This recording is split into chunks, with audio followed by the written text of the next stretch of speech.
एक छोटा सा गांव था, नाम था विजयपुरा। उस गांव में एक लड़की थी, अनीशा। रोज स्कूल जाने से पहले कब्रिस्तान में अपने मम्मी पापा के पास जाकर रोती रहती थी। अनीशा के मम्मी पापा दोनों एक एक्सीडेंट में यमराज जी के पास चले गए थे। रोने के बाद वह चुपचाप स्कूल आती थी। स्कूल में अनीशा किसी से भी बात करने जाए तो सब उसे देख के हंसते थे। कोई उससे दोस्ती नहीं करना चाहती थी क्योंकि उसके पास मम्मी पापा नहीं थे। सब उससे देख के दूर भागते थे।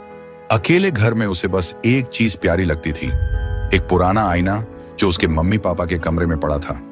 उसमें कुछ अजीब सा आकर्षण था।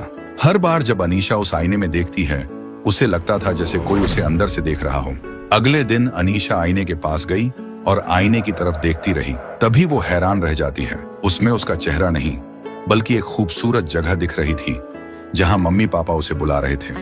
अनीशा डर गई, लेकिन फिर आवाज आई, अनीशा आ जाओ, यहाँ कोई दर्द नहीं है। जैसे ही उसने आईने को छुआ, वो उसमें खींचती चली गई। अब वो एक जादुई दुनिया में थी। नीला आसमान, तितलियां और चारों तरफ हरियाली पेड़। अनीशा सामने देखा एक जगह जहां से उनके मम्मी उसको बुला रही थी।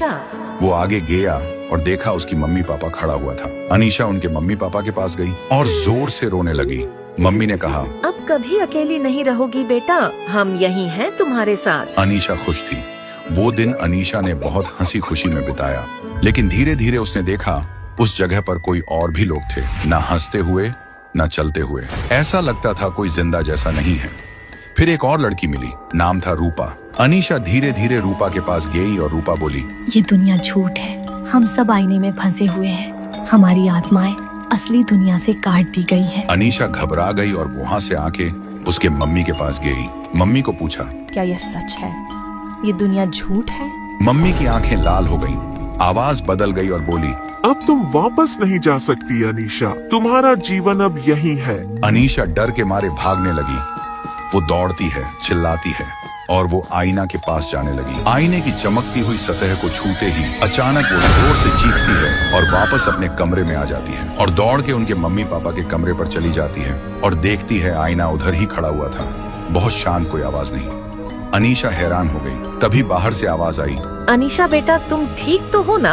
तभी दौड़ते हुए उनके मम्मी पापा आ जाती हैं। अनीशा रोने लगी और बोलने लगी, आप दोनों चले गए थे आईने में, मैं अकेली थी। मम्मी हैरान होके बोलती है, अरे नहीं बेटा, हम तो यही हैं। तुमने बुरा सपना देखा होगा। अनीशा फिर से उस आईने के पास गई और आईने पर देखती रही। असल में अनीशा एक बुरे सपना देखी थी जहां पर उनके मम्मी पापा गुजर गए थे। आपको ये वीडियो कैसा लगा कमेंट करके जरूर बताइएगा।